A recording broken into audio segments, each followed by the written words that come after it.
ధర్మపురి అభివృద్ధికి అడుగేస్తున్నాడు తొలి పొద్దయ్యంటూరి ఎదల కత్తి కదిలిండే కాంగ్రెస్ జెండై తన దారి జనం కోసము జెండనెత్తుకొని కదిలెరా అట్లూరి అన్యాయంపై కొంతెత్తి చేస్తాడు ఏ రణమైన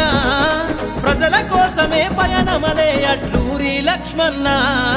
ఏ ఆపదంటే ఆయుధమై వస్తడు రా ప్రతిసారి తెలంగాణ నేలల తెగింపు పేరే రా అట్లూరి కార్యకర్తల కంటికి రెప్పై చూస్తాడు రా